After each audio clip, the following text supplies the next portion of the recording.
Welcome back to What's Hot and What's Not CRE, your daily pulse on commercial real estate in America. It's Tuesday, January 13th, 2026. Today we're spotlighting the hottest U.S. rental markets based on year-over-year rent growth. Let's get into it. All right, let's dive into what's hot. First on our list, and this might surprise you, is Cleveland, Ohio, leading the pack at 6.2% year-over-year. Yes, Cleveland is the surprise leader right now. Year-over-year rent growth hit 6.2% in December, the highest of any major metro.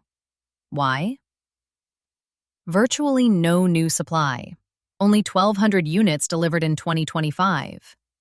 Healthcare and manufacturing job growth is steady, and the median rent is still just $1,150, making it extremely affordable relative to coastal markets. Investors are taking notice. Coming in at number 2, Indianapolis, Indiana, with 5.4% year-over-year growth. Indy continues to outperform, fueled by strong logistics and distribution job growth thanks to its central location. Population growth is ticking along at 1.2% annually, and new supply is modest at 3,800 units in 2025, which is well below demand. Class B rents are averaging $1,280, with room to run. Number 3 is another Midwest winner, Cincinnati, Ohio, showing 4.8% growth. Cincinnati benefits from diversified employment in healthcare, finance, and manufacturing. It has a very limited development pipeline, and occupancy is tight at 95.8%. Rent growth has accelerated for 3 consecutive quarters now. Next, at number 4, we have the Northeast's hidden gem, Providence, Rhode Island, clocking in at 4.5% year-over-year growth. The Boston spillover continues as renters seek affordability. Consider this. Providence median rent is $1,750 versus Boston at $3,200. Job growth in education and healthcare is steady, and supply constraints are severe.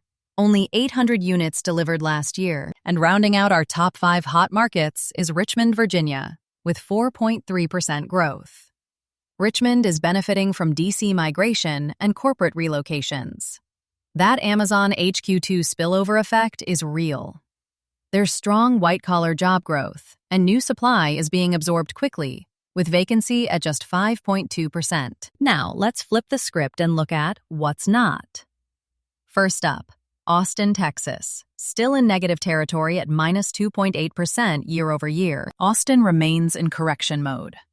That massive oversupply from a few years ago continues to weigh on rents. Concessions of 8 weeks free are still common. Recovery is underway, but don't expect positive rent growth until at least Q3 of this year. Next up, Phoenix, Arizona, which is basically flat at 0.2% growth. Phoenix has stabilized, but it isn't growing. Supply pressure continues with another 18,000 units delivering in 2026. Effective rents are still 4% below their peak. It's a hold, not a buy market right now. And finally, Jacksonville, Florida, which is decelerating fast at just 0.8% year-over-year growth. Jacksonville was a pandemic darling, but that momentum has stalled. A surge in supply plus slowing migration equals flat to negative rent growth ahead. So why does all this matter? The rent growth map has completely flipped. Midwest markets that were ignored for a decade are now leading the nation. Supply discipline and affordability are the winning formula. Meanwhile, the Sunbelt markets that got overloved are now working through some serious excess inventory. Smart capital is rotating from oversupplied growth markets to undersupplied value markets. And here's the investor takeaway. Follow the rent growth, not the hype. Cleveland, Indianapolis, Cincinnati, Providence, and Richmond offer 4 to 6% rent growth with minimal supply risk. Avoid Austin, Phoenix, and Jacksonville until that supply overhang clears. Midwest Class B is the best risk-adjusted play in multifamily right now. That's your Tuesday Market Spotlight. Thanks for tuning in. See you tomorrow. Don't forget to like, share, and subscribe. Visit hotnotcre.com to learn more and subscribe to our newsletter.